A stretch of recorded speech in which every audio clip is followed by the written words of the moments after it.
Hi there and welcome to Studio SN. My name is Sara Naumann and today we're going to decorate a gift box with a little help from the Brother Handheld Labeller.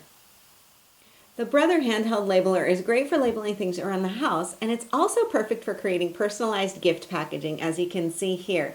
So with this fun little gift box, I was able to create a label that's not only personalized to the person's name, but also has some really fun little crown icons and then a nice floral border as well.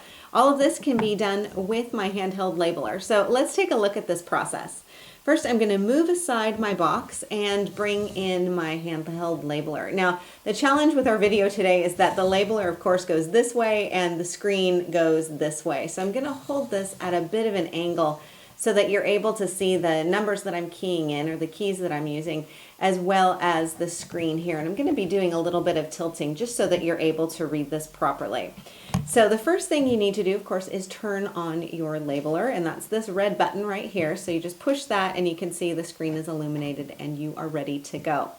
So the first thing I want to do is create that floral frame. So I'm going to come down here to the ABC buttons, and you can see this is font size, this is font style, and then this is kind of decorative elements. So I'm going to push this, and you'll see that I'm able to get a couple of different options. So I've got underline, I've got round, leaf, tile, star, hearts, bubbles, and let's see, oh, flowers. Here we go. That's the one I want. I'm trying to read this upside down. So then what I'm going to do is push enter. That's my enter button, and that's going to set that setting for me. Now the next thing I want to do is add that fun little crown at the beginning of the person's name as well as at the end. So before I start typing, I want to pop in that crown. So I'm going to go down here to this little key, and this has an @ sign and some other icons on here. And I'm just going to push this. Now when I do that, you can see it says pictograph. If I wanted, I could go back to basic. Here's pictograph. These are my toggle keys. And then what I'm going to do is push enter here. And you can see I've got fun as one of my options. I've got other options on here too. So you can see lots of different ways that I can go, lots of different hobbies and interests. But I'm going to go back to fun.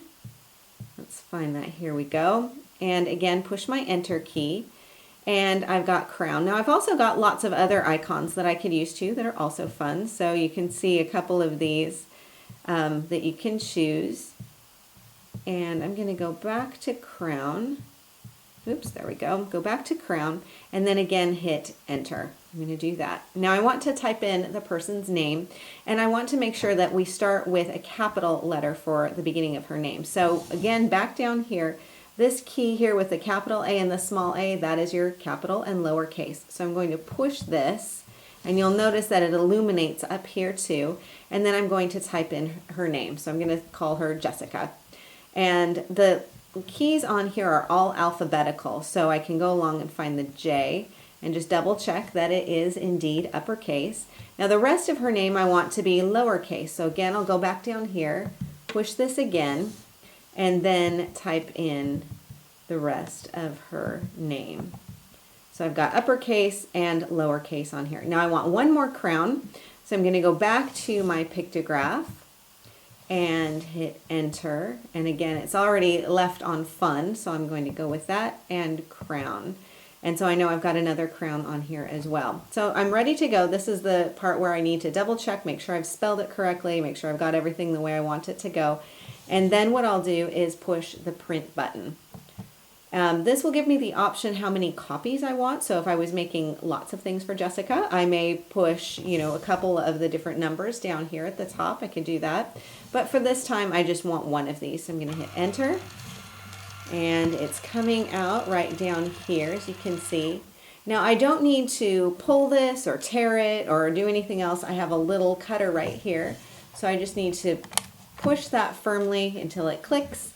And then I've got my personalized label. So I'm going to move this aside and bring back in my gift box so you can see how easy that was to do and how much fun. It's great for kids who like to have their names on everything as well. So what I've done is just simply trim that down. Basically what you're getting here is a sticker. So I'm just going to show you here. You just pull off the lining on here. It's split halfway. So you go to one side and then go back to the other side. and peel that off, and then you can mount it up onto another color of cardstock or paper if you want, which is what I did here. So I've put this onto yellow, I've added it with foam tape, wrapped my gift box with some baker's twine, and added a tattered lace oval die on here, and then some little rhinestone embellishments here. So this is how you can use your labeler to make a fun personalized gift box. Thank you so much for joining me on Studio SN. For more ideas and inspiration, please visit my website at saranaumann.com. If you like this video, I invite you to subscribe to Studio SN on YouTube, and I'll keep you updated with a new video at the beginning of every month. Again, thanks so much for joining me today, and I will see you again next time.